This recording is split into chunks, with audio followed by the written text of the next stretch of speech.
Start करते हैं आज की क्लास को, जिसमें बात करेंगे थेल्स फॉर्मूला के ऊपर। थेल्स थ्योरम यह है क्या? एक त्रिभुज आप जिसमें 3 भुजा होती है, उसमें से किसी एक भुजा के समांतर आप एक रेखा खींचिए, तो बाकी जो त्रिभुज की 2 अन्य बची हुई भुजाएं होंगी, उन दोनों भुजाओं को समांतर खींची गई रेखा जिन 2 बिंदुओं पे क्रमशः विभाजित करती है, वे बिंदुएं आपस में दोनों भुजाओं को एक ही अनुपात में विभाजित करती है। समझते इस बात को कैसे? देखना, ये ट्रायंगल है एबीसी, त्रिभुज एबीसी है।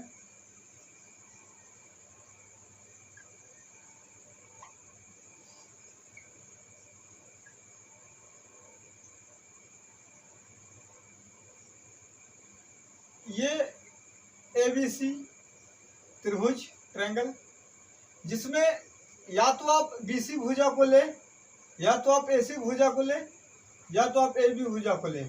किसी एक भुजा के समांतर आपने बीसी के समांतर खींची तो कुछ ऐसा जाएगा, या फिर आपने एसी के समांतर खींचा तो कुछ ऐसा जाएगा,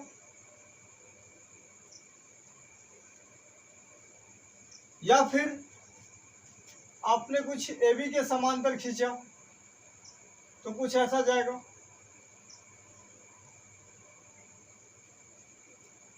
इन तीनों ही कंडीशन में यह जो पॉइंट है और यह जो पॉइंट है,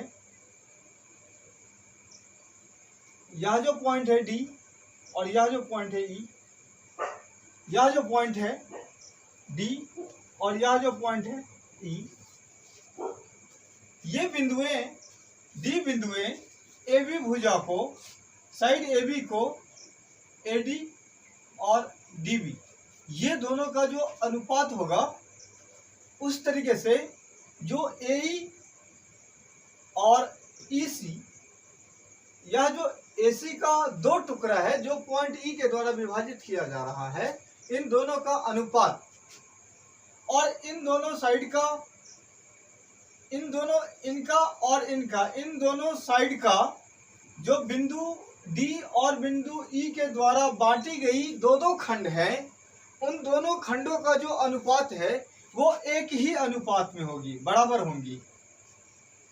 या फिर आप कुछ यहाँ बात करें तो ये बीडी और ये एडी, उस तरीके से बीई एंड ईसी, ये दोनों का जो अनुपात होगा वही अनुपात इन दोनों का होगा।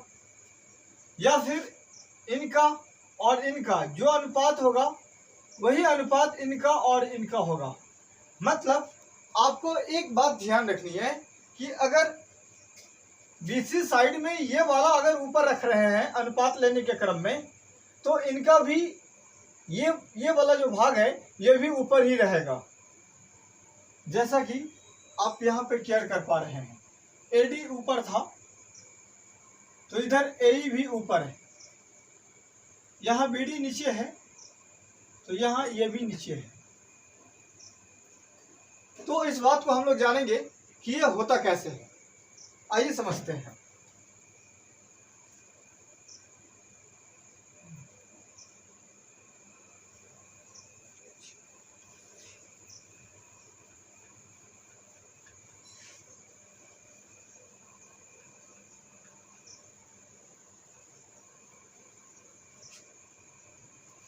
एक ट्रायंगल एबीसी ले लिए, जिसमें बीसी के समांतर एक रेखा खींचा गया है डी, जो एबी को डी बिंदु और एसी को ई बिंदु पे विभाजित करती है।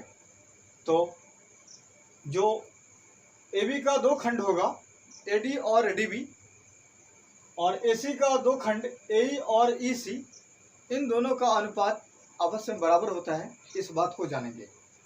इसे प्रूफ करने के लिए आपको 5 स्टेप से गुजरना पड़ेगा। स्टेप नंबर जो 1 है वो स्टेटमेंट है, कथन। जो आपको ये बातें कही गई है थेल्स फॉर्मूला के अंदर, ये चीज़ स्टेटमेंट में आती है। जो सेकंड है वो है गिवन। गिवन का मतलब जो दिया गया है। अगर दिया हुआ यहाँ पे एबीसी एक त्रिभुज है जिसमें डीई रेखा बीसी के समांतर है, यह बात हमें दे दिया गया है, तो लिख देते हैं।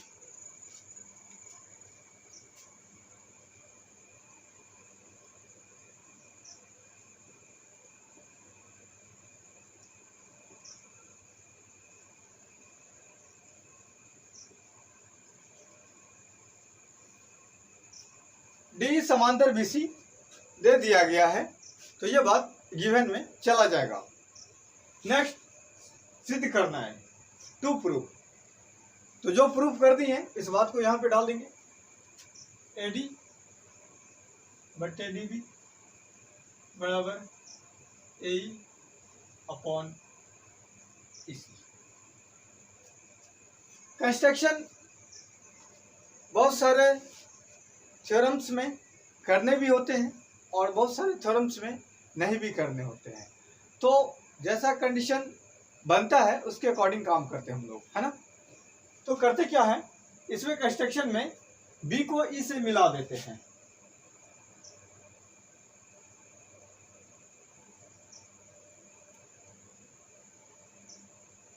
और सी को डी से मिला देते हैं।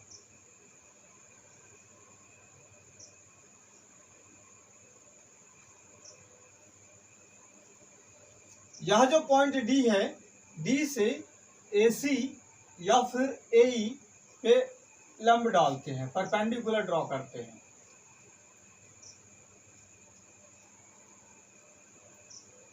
फिर से जो पॉइंट ई है, पॉइंट ई से परपेंडिकुलर ड्रॉ करते हैं।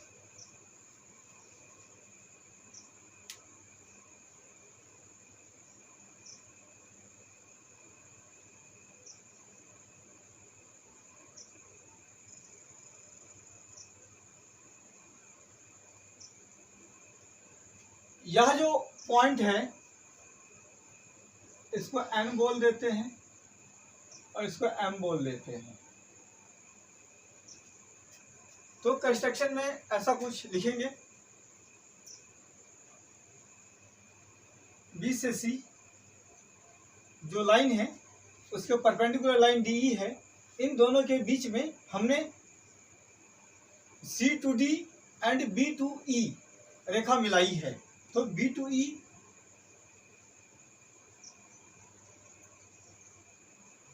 सी टू डी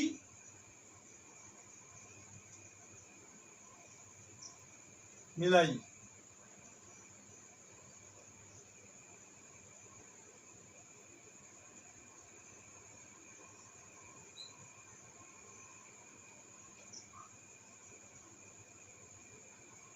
रेखाएं खींच दी। फिर क्या किया, तो ई से ईएम और डी से डीएन लंब डाला।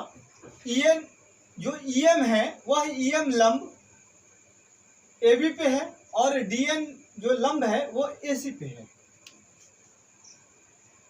डीएन परपेंडिकुलर एसी, या फिर एसी का टुकड़ा एई पर भी बोला जा सकता है, तथा ईएम परपेंडिकुलर एबी डाला।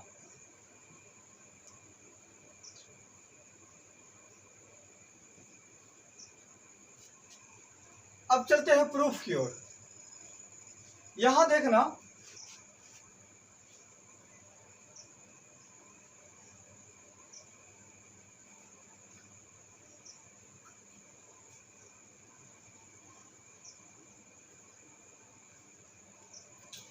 यह जो ट्रायंगल है ए डी ई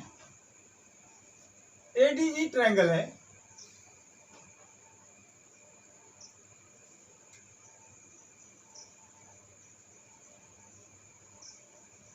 ये रहा एडीई।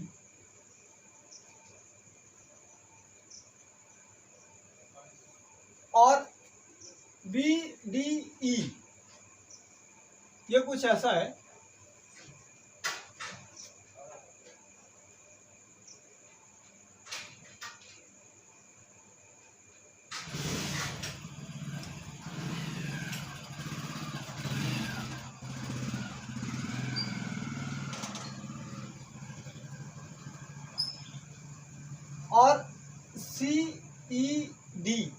या फिर सी डी ई, नाम आप किसी भी तरीके से लिख सकते हैं।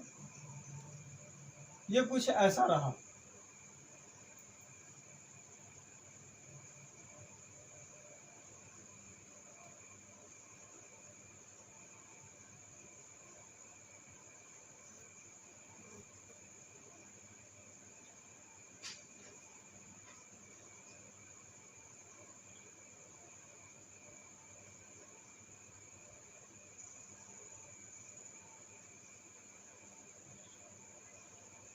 ये रहा सी ई और डी। मैंने कुछ इसे अलग अलग बांट रखी है। अगर मैं त्रिभुज सी डी ई की बात करूं तो जो साइड डीई है, डीई साइड पे अगर लंब खींची जाए तो कैसे खींचा जाएगा? ये कुछ ऐसा खींचा जाएगा।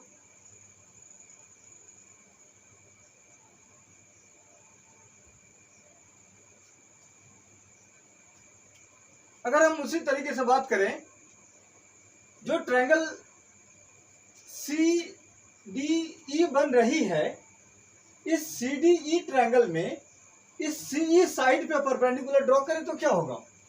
जैसे ये डीई पे परपेंडिकुलर कुछ ऐसा हो गया, डीई के बढ़े हुए भाग पे, उसी तरीके से ये क्या होगा? जो सीई होगा, सीई का बढ़ा हुआ भाग कुछ ऐसा होगा।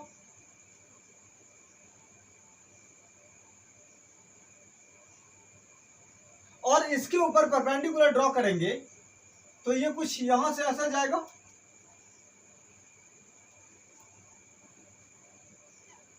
चूंकि अंदर में तो 90 बनने का कहीं कोई संभावना नजर नहीं आ रही है। ये थोड़ी ना 90 बन सकता है, ये थोड़ी ना 90 बन सकता है। तो बस अपने पास जो पॉसिबिलिटी है वो सीई को बाहर करें और डी से जो लंब है, यह लंब आपको यहाँ पे डीएन दिख रहा है, ये डीएन, इसे ही डीएन कहा गया है। और इसको इरेज कर देता हूं, ये आपके समझने के लिए थी। तो डीएन जो लंब है वो सीई के बढ़े हुए भाग पे है, जो ईएन है। आगे भी जा सकता है ये ऐसे कुछ,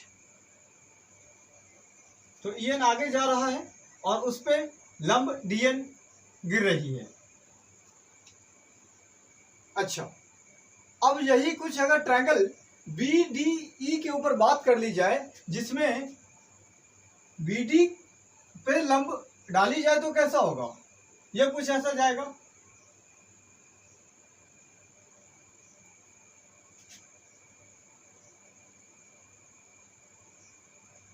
यह कुछ ऐसा लंब हो जाएगा इसके ऊपर।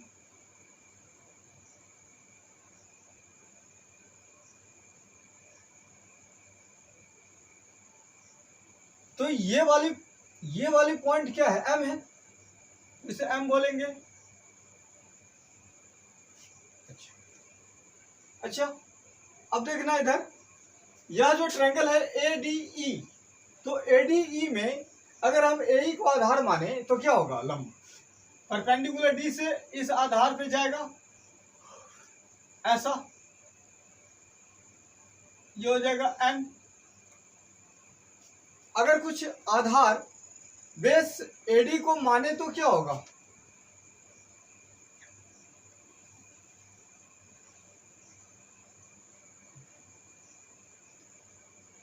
यह कुछ इस तरीके से जाएगा, जो ईएम होगा। अगर इतनी सारी बातें समझ में आ चुकी है, ये हर कुछ का मैंने ऑपरेशन करा है।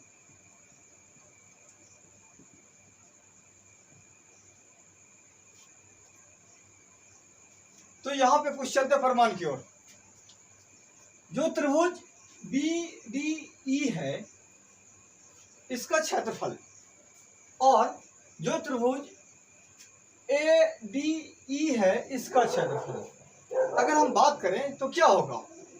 त्रिभुज का जो क्षेत्रफल होता है वो 1/2 आधार गुने ऊंचाई या आधार गुने शीर्ष लंब, ये दोनों ही ट्रायंगल में आएगा। BDE एंड ADE, अगर दोनों की क्षेत्रफल की बात कर ली जाए तो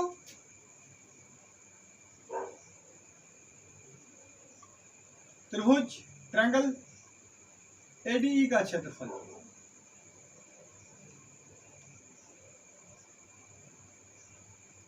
कितना हो जाएगा 1/2 AD इंटू EM। जो ट्रायंगल BDE का क्षेत्रफल होगा वो कितना होगा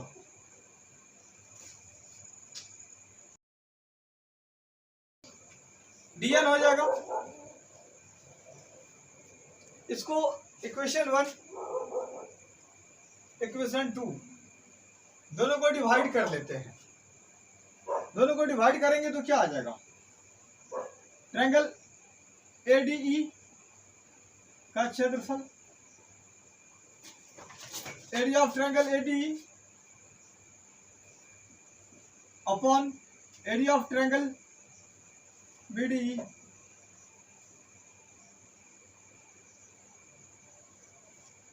इधर में क्या आ जाएगा 1/2 AD इंटू EM, ये 1/2 इंटू BD इंटू, देख रहे यहां जो BDE था, BDE का क्षेत्रफल तो आधार ये है तो लंब क्या होगा EM, तो लंब यहां पे क्या हो जाएगा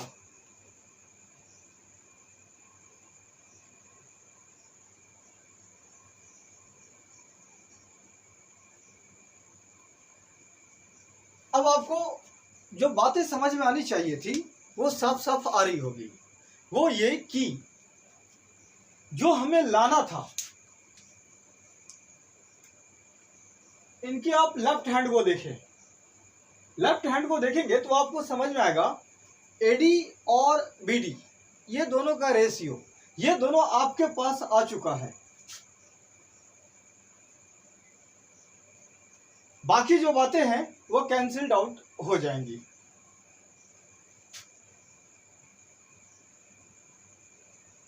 तो यहां से आपको क्या मिलेगा, कुछ ऐसा मिलेगा,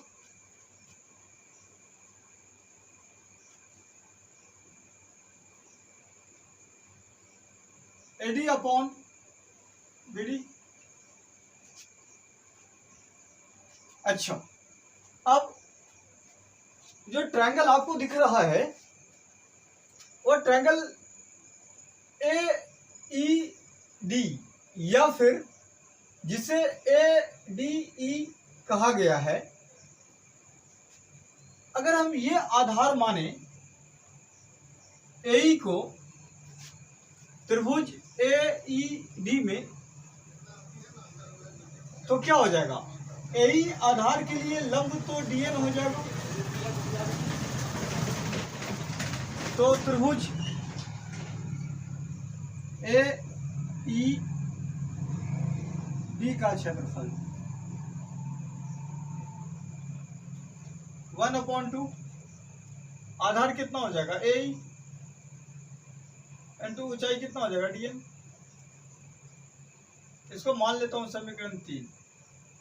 और देखना जैसे DN परपेंडिकुलर था AC पे, जो त्रिभुज AED में आधार AE पे, क्या उस तरीके से CDE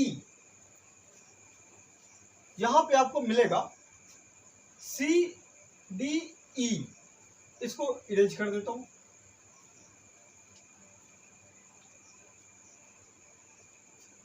तो यह जो आधार है, इस आधार पे परपेंडिकुलर कौन है, DN है। तो इसको क्या लिख सकता हूं, त्रिभुज CDE ई डी का क्षेत्रफल 1/2 आधार हो जाएगा सीई, और इस सीई पे जो ऊंचाई हो जाएगी वो डीएन हो जाएगी। इसको कर देता हूं 4। अब समीकरण 3 और 4 को डिवाइड कर लेते हैं। तो 3 और 4 को डिवाइड कर लेंगे तो क्या मिलेगा? ट्रायंगल ए पी डी का क्षेत्रफल बट्टे त्रिभुज सी ई डी का क्षेत्रफल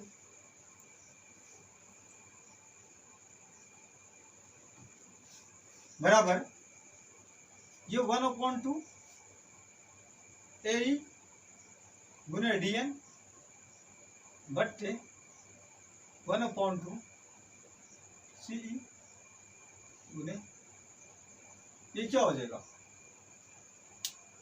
ये और ये क्या बचेगा? ए ई अपॉन ई सी या सी ई। ये राइट हैंड का एक पार्ट है, देखना जो प्रूफ करना है उसका ये राइट हैंड है, ये प्रूफ करने वाले भाग का ये राइट हैंड पार्ट है ये। तो अब मैं अगर कहूं ये दोनों आपस में बराबर होए, तो आपस में बराबर है तो बराबर होने के लिए क्या जरूरी है? ये दोनों आपस में बराबर है, तो आपस में अगर बराबर है ये दोनों, तो इसके लिए यह जरूरी है कि इन दोनों का जो लेफ्ट हैंड है वो बराबर होना चाहिए। अगर लेफ्ट हैंड बराबर हो जाती है तो राइट हैंड खुद ही बराबर हो जाएगा, क्योंकि राइट हैंड तो हमें तो दिख नहीं रहा बराबर है। यहाँ एडी है, यहाँ एई है, यहाँ बीडी है, यहाँ सी है, तो ये बराबर थोड़ी ना है। तो ये बराबर तभी होगा जब ये लेफ्ट हैंड आपस में बराबर हो जाए। इसके लिए लेफ्ट हैंड को हर हाल में बराबर होना पड़ेगा। ध्यान से देखना, यहाँ ADE या फिर AED त्रिभुज तो दोनों सेम है, मतलब यह जो त्रिभुज है और यह जो त्रिभुज है ये दोनों त्रिभुज क्या सेम है। बचा कौन? नीचे वाला। तो नीचे वाला जो त्रिभुज है BDE और यहाँ CED, इन दोनों त्रिभुज को आप देखें जरा। मैं अगर कहूं क्या कुछ ये दो ट्रायंगल है अपने पास,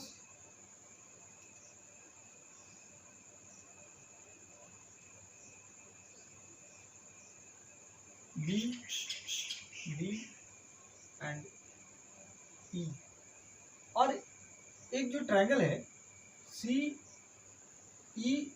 कुछ ऐसा है। तो इसको इसी साइन रखते हैं, तो ये कुछ ऐसा जाएगा।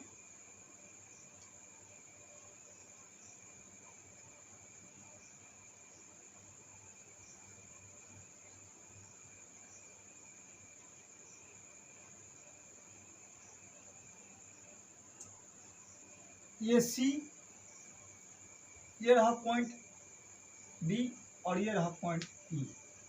बस और कुछ ना करी, इसको सेपरेट कर दिया अलग अलग। मतलब ये वाली जो D था वो इस पे था, ये पॉइंट यहाँ का ये यहाँ पे था, और यह जो पॉइंट था E वो ये वाली पॉइंट यहाँ का यहाँ पे था। तो दोनों ट्रायंगल कुछ ऐसा बन जाएगा, एक ये वाली और एक ये वाली, मतलब कुछ ऐसा।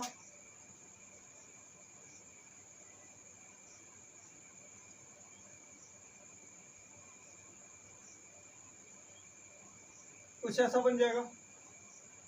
बस इसको दोनों को अलग अलग कर दी। अब ये दोनों ट्रायंगल का जो एरिया है दोनों आपस में बराबर है। अगर ये चीज पॉसिबल है तभी ये और ये दोनों अगर बराबर पॉसिबल है तभी जाके ये टर्म और ये टर्म दोनों आपस में बराबर होंगी। बराबर होने के लिए यह हर हाल में जरूरी है कि यह दोनों आपस में बराबर हो जाए। तो बराबर होने के लिए अगर आप स्टेटमेंट को देखें ध्यान से तो आपको समझ में आएगा। वहां पे एक लाइन में कही गई है कि रेखा जो खींची गई है वो समांतर है तीसरी रेखा पे, है ना। तो यहाँ पे मैं अगर कुछ यह जो डी लाइन है इसको आगे बढ़ाता हुआ कुछ ऐसा बना दूं,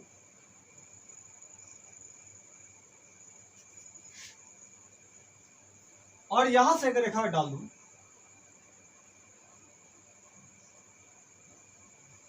यह बीसी लाइन है त्रिभुज का, और ये मान लीजिए कि यह डीसी ये डी लाइन है,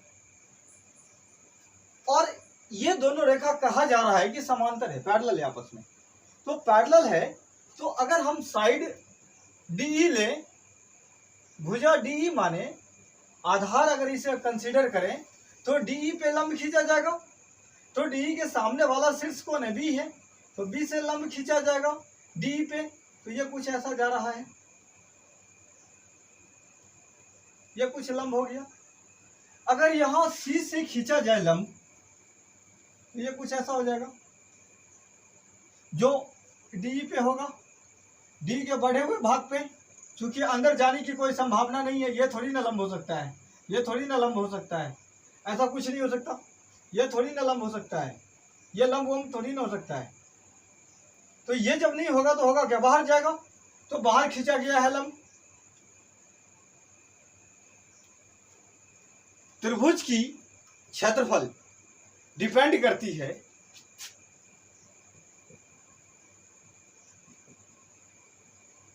वन बाय टू, तो त्रिभुज में होगा, इस वाले त्रिभुज में भी होगा और इस वाले त्रिभुज में होगा।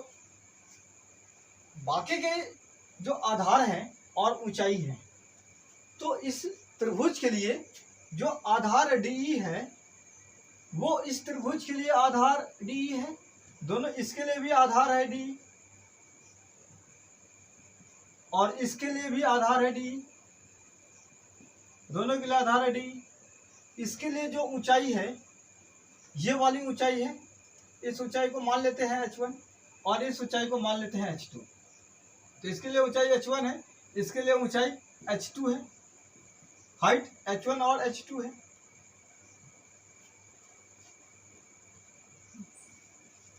यह जो दोनों के दोनों हाइट है, अब केयर करें तो समांतर रेखा के बीच की दूरी है, और समांतर रेखा के बीच की दूरी हर जगह नियत होती है, कांस्टेंट होती है। तो नियत होने के कारण जो इस त्रिभुज में डी के लिए ऊंचाई होगा वो इस त्रिभुज में डी के लिए ये ऊंचाई होगा, दोनों आपस में बराबर है। अब ये दोनों अगर बराबर हो जाए, दोनों आपस में इक्वल हो जाए, उस कंडीशन में इस त्रिभुज का जो क्षेत्रफल आधार और ऊंचाई पर निर्भर कर रहा था उतना ही इस त्रिभुज का आधार और ऊंचाई है जिस पर निर्भर कर रहा है, और आधार और ऊंचाई दोनों त्रिभुज की बराबर है तो दोनों त्रिभुज का क्षेत्रफल भी आपस में बराबर होगा। अतः 10 यह जो ट्रायंगल है BDE एंड ट्रायंगल CED का क्षेत्रफल आपस में बराबर होगा। तो इस बात को लिख दें, सिंस एरिया ऑफ ट्रायंगल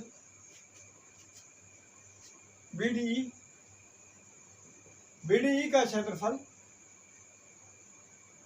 बराबर है एरिया ऑफ ट्रायंगल CED।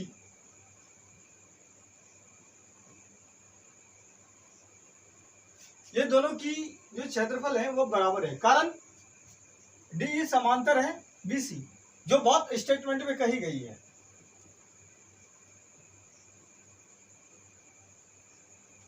और आधार एक ही है, सेम आधार है, ऊंचाई समांतर रेखा में बीच होने के कारण बराबर होगी।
तो वजह ये रहा,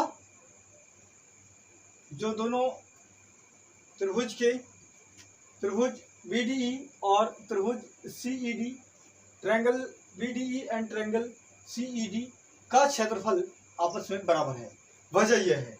और क्षेत्रफल बराबर होने के कारण दोनों यह जो पार्ट हैं, इन पार्ट का दोनों राइट हैंड पार्ट आपस में इक्वल हो जाएगा। AD upon BD equals AE upon AC।